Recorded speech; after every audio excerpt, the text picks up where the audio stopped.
Hello বন্ধুরা, তো বন্ধুরা তোমরা সবাই কেমন আছো? আশা করি তোমরা সবাই ভালো আছো। আমিও ভালো আছি, তোমরাও ভালো থাকবে বন্ধুরা। তো যেসব বন্ধুরা জ্যোৎস্না রান্নাঘর দেখছো তাদেরকে জানাই আমি স্বাগতম। আর যেসব বন্ধুরা দূর দেশ থেকে দেখছো সেই সমস্ত বন্ধুদের জানাই আন্তরিক ভালোবাসা। তো যাই হোক বন্ধুরা, কিছু দেখো আমি কাতলা মাছ নিয়ে নিয়েছি। তো আজকে কাতলা মাছ কীভাবে রান্না করব তোমাদের দেখাবো। দেখো কাঁচকলাও কেটে নিয়েছি, একটা কাঁচকলা 4 ভাগ করে নিয়েছি। আর আলুও দেখো লম্বা লম্বা করে কেটে নিয়েছি। আর তার সাথে দেখো লম্বা লম্বা টমেটোও কেটে নিয়েছি। তো আজকে আমি কাতলা মাছের ঝোল করব, পাতলা ঝোল, আলু কাঁচকলা টমেটো দিয়ে, মশলা ছাড়া, বেশি মশলা দেব না। তো প্রথমে দেখো সবগুলি কেটে ধুয়ে পরিষ্কার করে নিয়েছি। এবারে আমি মাছগুলোতে হলুদ লবণ মাখিয়ে নেব। তো দেখো হলুদ লবণ মাখিয়ে নিচ্ছি মাছগুলোতে। প্রথমে লবণ দিয়ে দিলাম মাপ মতন। এবার হলদির গুঁড়ো দিয়ে আমি মাছগুলোকে ভালো করে মাখিয়ে নেব। একটা একটা করে মাছগুলো নিয়ে আমি হলুদ লবণ মেখে নেব। মাখার পরে প্রথমেই মাছগুলো ভেজে নেব বন্ধুরা। ততক্ষণ হলুদ লবণ মাখিয়ে নিচ্ছি। হলুদ লবণ যদি মাছের গায়ে লাগিয়ে নাও, মাছের গায়ে লবণটা যায় আর খাওয়ার সময় খুব টেস্ট লাগে, পানসা ভাবটা লাগে না। তো যাই হোক বন্ধুরা, আমি কড়াই বসিয়ে দিয়েছি। কড়াইটা গরম হয়ে গেলে তেল দিয়ে দেব। তো দেখো কড়াইটা গরম হয়ে গেছে, আমি তেল দিয়ে দিচ্ছি। সাদা তেল দিয়ে দিলাম। এবার তেলটা গরম হতে লাগবে। তেলটা যদি ভালো করে গরম করে রাগ করে নেন তাহলে মাছ একটাও কড়াইতে লাগবে না। তো বন্ধুরা তেলটা গরম হয়ে গেছে, আমি এবার মাছগুলো ভেজে নেব। এক এক করে মাছগুলো দিয়ে দেব। মাছগুলো দেওয়ার পরে এক পিঠটা তখন হতে থাকবে, পরের পিঠটা আমি আবার উল্টে দেব। তো ততক্ষণ বন্ধুরা আর কিছু মাছ দিয়ে দেব কড়াইতে।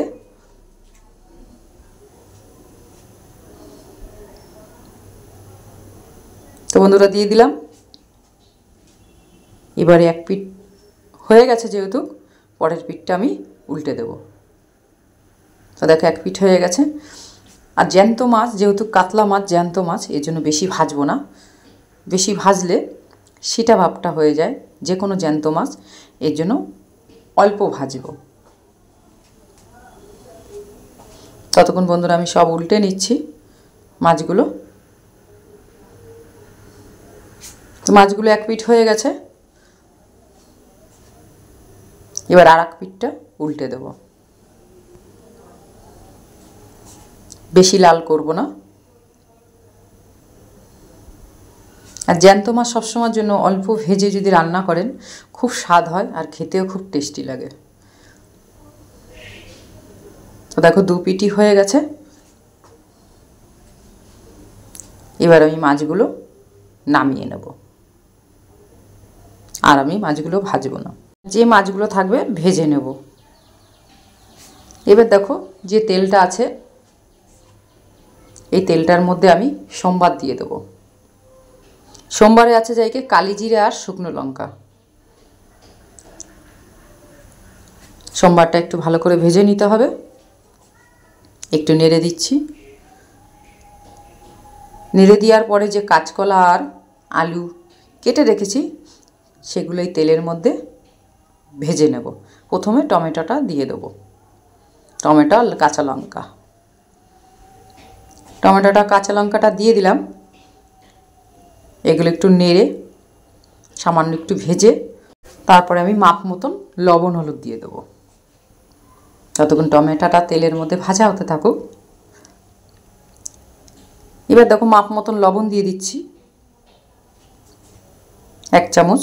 এবার দেখো হলুদ দিয়ে দিচ্ছি মাপ মতন, সব দিয়ে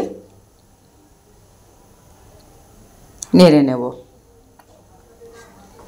একটু ভাজা হয়ে গেলে যে সবজিগুলো কাটা আছে কাঁচকলা আলু, সেগুলো আমি এই টমেটো লঙ্কার মধ্যে ভেজে নেব তেলের পরে। তো দেখো সবজিগুলো দিয়ে দিলাম।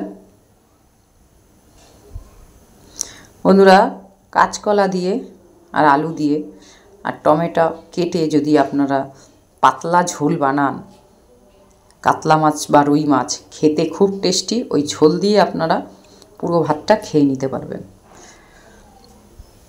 এবার দেখো কাঁচকলা আর আলুগুলো একটু তেলের মধ্যে নেড়ে চেড়ে নিতে হবে।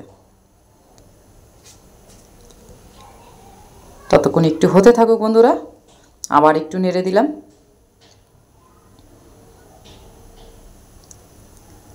এবার নেড়ে আমি মাপ মতন জল দিয়ে দেবো। ততক্ষণ একটু নেড়ে নিচ্ছি।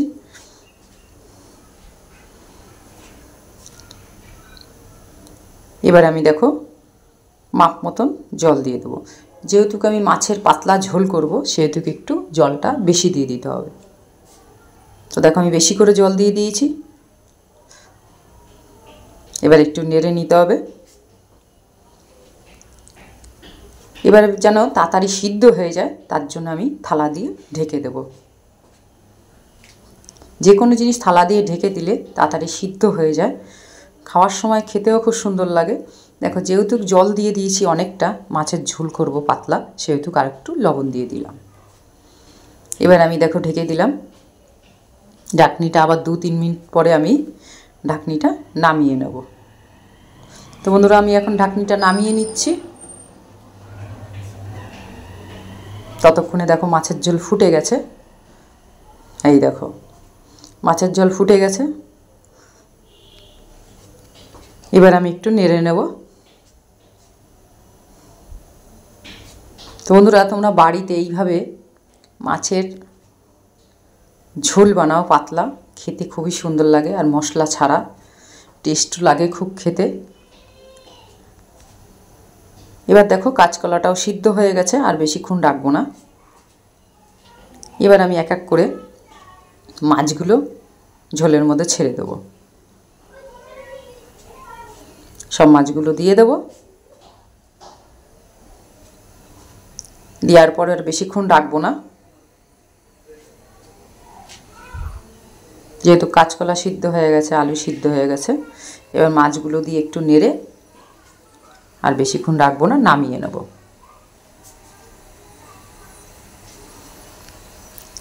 এবার দেখো একটু লাল লঙ্কার কালারের গুঁড়ো দিয়ে দিলাম, একটু কালার হওয়ার জন্য সামান্য, আর একটু সামান্য গরম মশলা দিয়ে দেবো।